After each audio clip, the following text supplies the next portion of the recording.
Top 20 SoapUI interview questions. Question 1.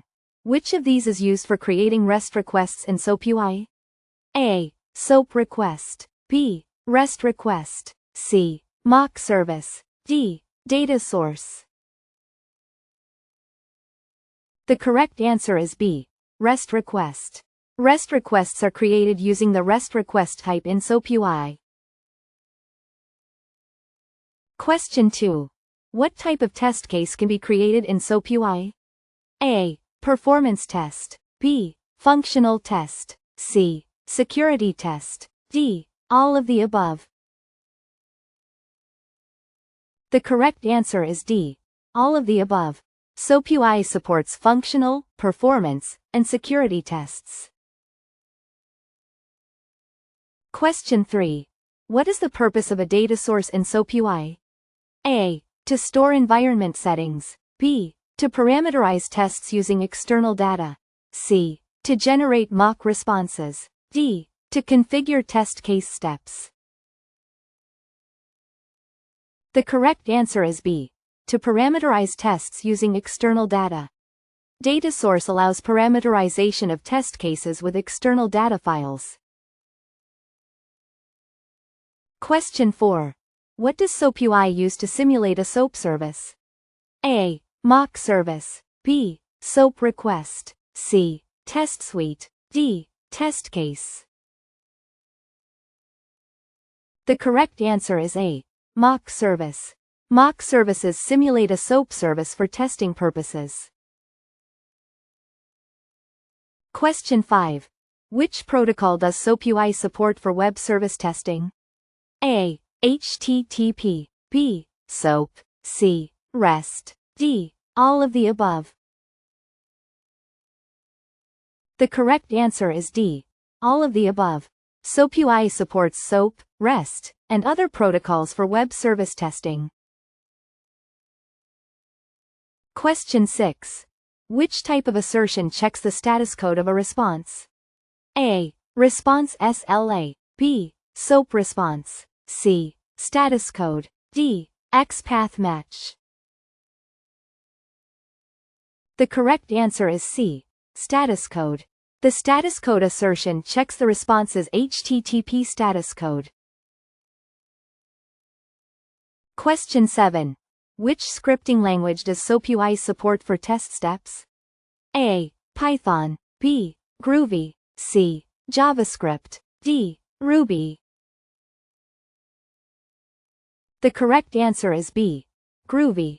SoapUI supports Groovy scripting for test steps and assertions. Question 8. What is the default behavior of SoapUI after a test case fails?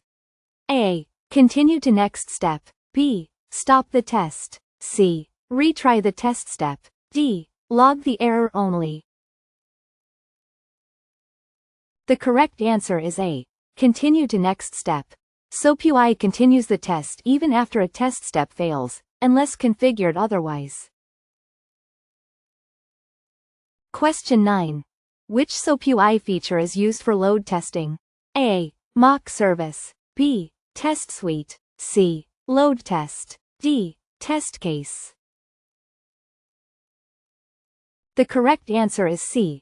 Load test. Load test is used to simulate traffic for performance testing. Question 10. Which of the following can be parameterized in SoapUI? A. Test case steps. B. Assertions. C. Environments. D. All of the above.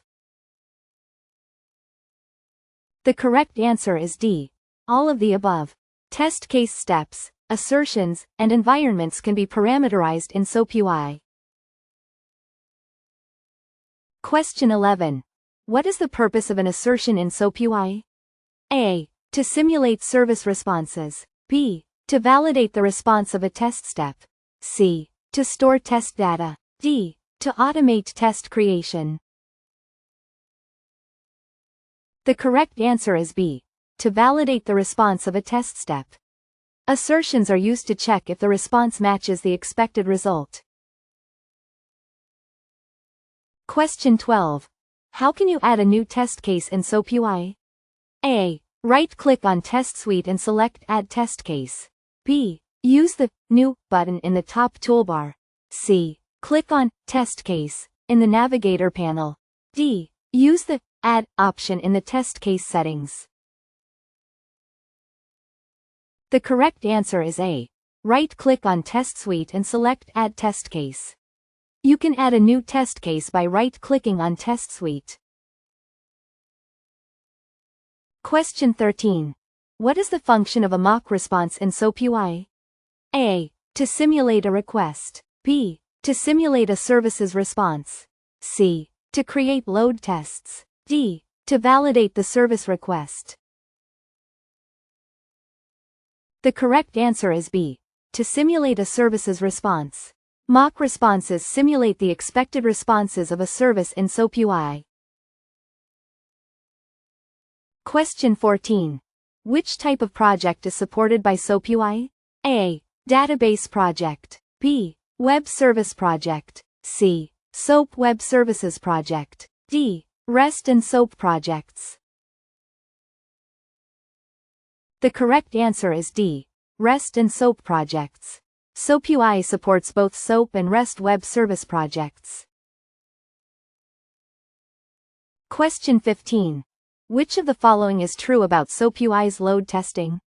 A. It can only test SOAP services. B. It uses mock services for load testing. C. It supports both SOAP and REST services.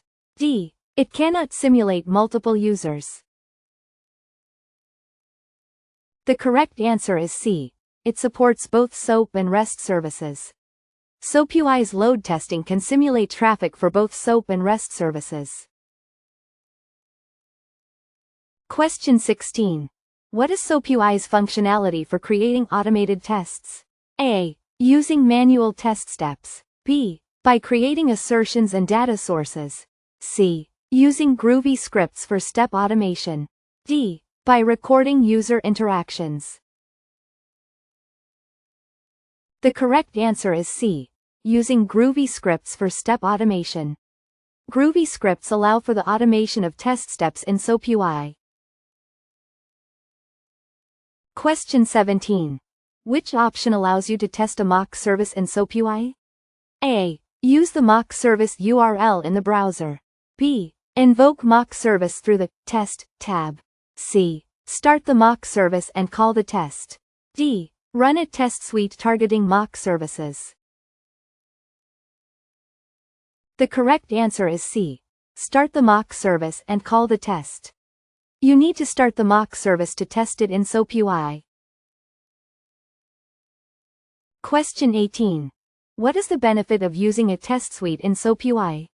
A. It defines test logic. B. It holds multiple test cases together. C. It generates mock services. D. It validates data sources. The correct answer is B. It holds multiple test cases together. A test suite groups multiple test cases for organized testing. Question 19. Which of the following best describes SoapUI's support for REST testing? A. SoapUI is limited to SOAP testing only. B. SoapUI has full support for REST testing. C. SoapUI requires an external tool for REST testing. D. SoapUI cannot handle REST requests. The correct answer is B. SoapUI has full support for REST testing. SoapUI provides complete support for testing RESTful APIs. Question 20. How can you execute a test case in SoapUI? A. Click Run on the toolbar. B. Use the right-click menu in the test case. C. Execute through the Test Suite settings. D. Click Start in the project view. The correct answer is A. Click Run on the toolbar. Clicking Run on the toolbar executes the selected test case in SoapUI.